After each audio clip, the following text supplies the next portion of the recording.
नमस्कार फ्रेंड्स, वर्णाज किचनमध्ये तुमचं खूप खूप स्वागत। आज करणार आहे पालकचे पराठे। हे पहा, पालक मी स्वच्छ धुवून चिरून घेतलेली आहे। आता मिक्सरच्या भांड्यामध्ये 4 हिरव्या मिरच्या टाकलेल्या आहे, लसणाच्या 10-12 पाकळ्या टाकलेल्या आहे आणि याच्यात टाकायचं आहे आपणाला हे बारीक चिरून घेतलेलं पालक। तर मुलं काही पण भाज्या खायचं म्हणलं की नकोच म्हणतात, त्याच्यामुळं आता हे आईने अशी युक्ती लढवलं पाहिजे की काही कुठल्याही भाज्या असो मिक्सरच्या भांड्यामध्ये टाकायचं, त्याची ग्रेव्ही करायची आणि त्याचे पराठे करून द्यायचा। तर मी पण असंच केलेलं आहे। हे बघा, पालक चिरून मस्त मिक्सरच्या भांड्यात टाकलेलं आहे।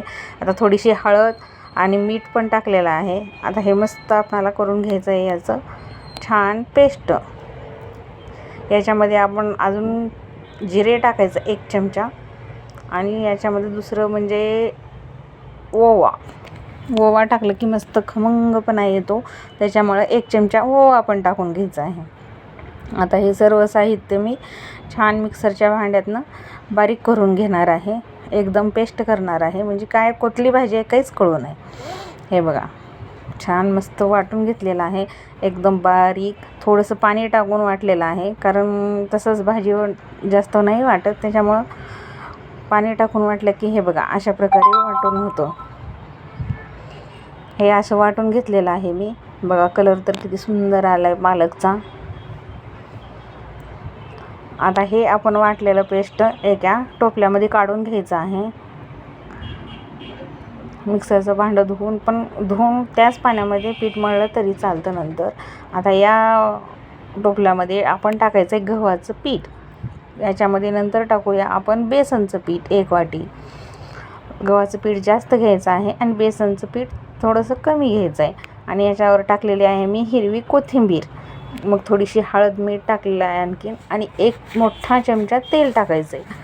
आता हे सर्व साहित्य एकदम एकजीव करून घ्यायचं आहे हाताने।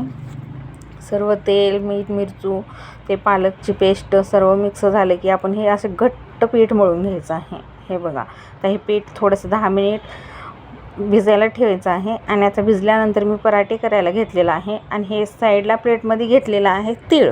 तर पांढरे तीळ लावले ना पराठे खूप सुंदर लागतात, त्याच्यामुळं आता असे छोटे छोटे आपण गोळे करून घेऊया। आधी छोटीशी आपल्याला लाटी लाटून घ्यायचं आहे। तीळ आपण पीठ मळते वेळेस पण टाकलं तरी चालतं आणि वरून असं लावलं तरीही चालतं, त्याच्यामुळं मी असेच करते। हे बघा, अशी छोटी लाटी लाटून घेतलेली आहे आधी, आणि मग वरतून लावायचे तीळ। तीळ लावल्यानंतर आपण थोडंसं तिळांना असं लाटीवरती दाबून घ्यायचं आहे, म्हणजे तीळ बसतील व्यवस्थित, आणि हलक्या हाताने लाटण्याने म्हणजे तीळ चिकटतील त्याला।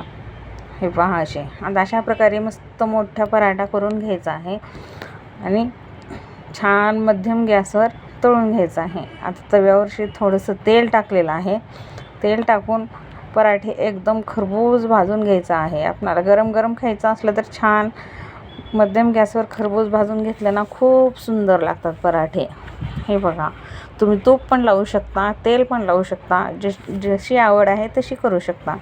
हे पहा, मी तेलच लावत आहे।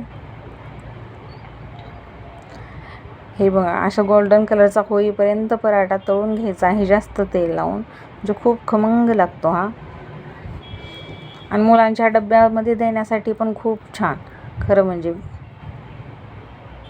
हे पहा किती सुंदर, मस्त केचप लावून रोल करून दिलं की मुलं पण आवडीनं खातील आणि मोठ्यांना पण नाश्त्याला खूप छान लागतील पराठे। अशा प्रकारे मी दुसरा पण पराठा करून घेतलेला आहे। हे पहा, आणि हे पराठे काही वातड वगैरे होत नाहीत, एकदम छान एकदम। हे बघा किती सुंदर झालेले आहेत आणि एकदम मऊसूत। हे बघा किती मऊ झालेत पराठे, हे पूर्ण संध्याकाळपर्यंत पण मऊ राहतील, एवढे छान पराठे होतात। हे डब्यात दिलं की मुलांना पण जेवण करेपर्यंत मऊच असतील। हे बघा, सर्व पराठे तयार करून घेतलेले आहे मी, आणि याच्यासोबत घेतलेले आहे दही। पराठे असल्यावर दही नाही असं होऊ शकत नाही, एवढे सुंदर पराठे। बघा, तुम्ही केलं नसेल तर अशा पद्धतीने करून बघा। माझ्या रेसिपीला लाईक करा, शेअर करा, कमेंट करा, आणि फेसबुक पेजला फॉलो करा, आणि यूट्यूब चॅनलला सबस्क्राईब पण करा। Bye bye.